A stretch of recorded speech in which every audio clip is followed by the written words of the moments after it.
Saravanan sir, அதே மாதிரி இந்த வெப் சீரிஸுக்கும் சினிமாவுக்கும் என்ன டிஃபரெண்ட் பாக்குறீங்க? சம்பளம் இந்த மாதிரி 40 நாள் 14 நாள்ல முடிச்சிட்டாங்கிறீங்க. சினிமானா அப்படி ஒத்துப்பீங்களா? ஒத்துக்க மாட்டேன். இது வந்து இந்த கதைக்காக நான் ஒத்துக்கிட்டேன். எனக்கும் இது சினிமாக்கும் வெப் சீரிஸுக்கும் நோ டிஃபரன்ஸ். இது வந்து இவர் வந்து இவங்க டீம் வந்து சினிமா மாதிரியே எடுத்தாங்க.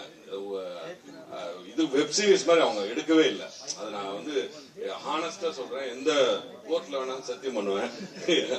அதனால இது வந்து வெப் சீரிஸ் மாதிரி ஷூட்டிங் அப்ப இல்ல.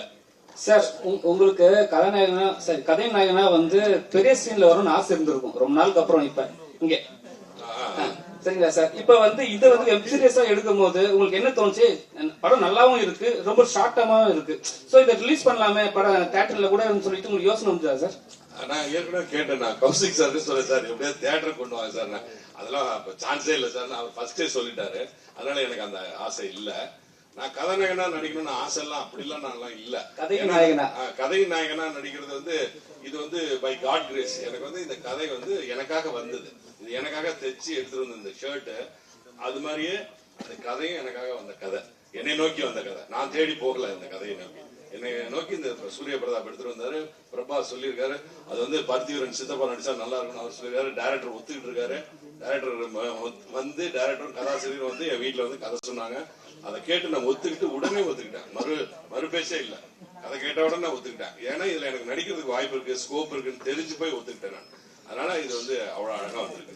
இந்த வெப் சீரிஸ் சினிமால கிடைச்சா நீதி கிடைச்சிடும். இதுல வந்து நீங்க அந்த வெண்ணிலா கண்டுபிடிச்சு பார்த்து போலீஸுக்கு இவங்களுக்கு எல்லாம் வந்து நீதி வாங்கி கொடுத்தீங்க.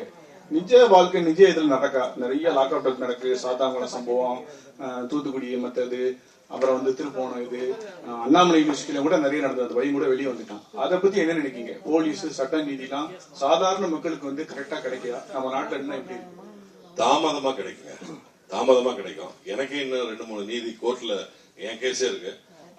எனக்கும் இன்னும் நீதி கிடைக்கல. நான் 5 வருஷமா கோர்ட்ல போட்டிருக்கேன். அது இன்னும் கிடைக்கல.